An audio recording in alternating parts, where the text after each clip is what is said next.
കുട്ടവഞ്ചിയിൽ കയറി ഇങ്ങനൊരു അടിപൊളി സവാരി നടത്താനായിട്ട് നിങ്ങൾക്ക് ആഗ്രഹമുണ്ടോ? ഉണ്ടെങ്കിൽ പോന്നോളൂ പത്തനംതിട്ട ജില്ലയിലെ അടവി എക്കോ ടൂറിസ്റ്റ് മേഖലയിലേക്ക്.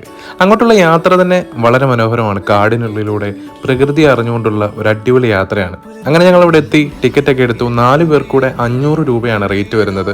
വളരെ നല്ലൊരു അറ്റ്മോസ്ഫിയർ ആണ്. ഞങ്ങളൊരു ഈവനിങ് ടൈമിലാണ് അവിടെ ചെന്നത്. അതുകൊണ്ട് തന്നെ അവിടുത്തെ ആ ഒരു അറ്റ്മോസ്ഫിയർ എന്ന് പറയുന്നത് അടിപൊളിയായിരുന്നു. വെയിലത്തൊക്കെ പോയി കഴിഞ്ഞാൽ ഭയങ്കര ബുദ്ധിമുട്ടാണ്. കാരണം ഇത് ഒത്തിരി വലിയ സ്പീഡിലൊന്നും അല്ല പോകുന്നത്. ആൾ തുഴയുന്നതാണ്. അതിൻ്റേതായിട്ടുള്ള സ്പീഡിൽ മാത്രമേ പോവുള്ളൂ. അതുകൊണ്ടൊരു വെയിൽ കുറഞ്ഞ ടൈമിലൊക്കെ പോകുന്നതായിരിക്കും നല്ലത്. എനിവേ നല്ലൊരു എക്സ്പീരിയൻസ് ആയിരുന്നു. കുറച്ച് ദൂരെ ഇപ്പോൾ വെള്ളം കുറവാണെങ്കിൽ പോലും അവർ അത്യാവശ്യം വെള്ളമുള്ള അത്രയും ഭാഗത്തേക്ക് ഞങ്ങളെ കൊണ്ടുപോയിരുന്നു. എനിവേ അടിപൊളി ഒരു എക്സ്പീരിയൻസ് ആണ്. ഇനി നിങ്ങൾ കോന്നി, പത്തനംതിട്ട ആ ഒരു ഏരിയയിലൊക്കെ വരികയാണെങ്കിൽ ഇതൊന്ന് എക്സ്പീരിയൻസ് ചെയ്യുക. ആ ഒരു കാടിന് നടുവിലെ പുഴയിലൂടെയുള്ള ആ ഒരു കുട്ടവഞ്ചി യാത്ര എന്ന് പറയുന്നത് ശരിക്കും ഒന്ന് എക്സ്പീരിയൻസ് ചെയ്യേണ്ട യാത്ര തന്നെയാണ്.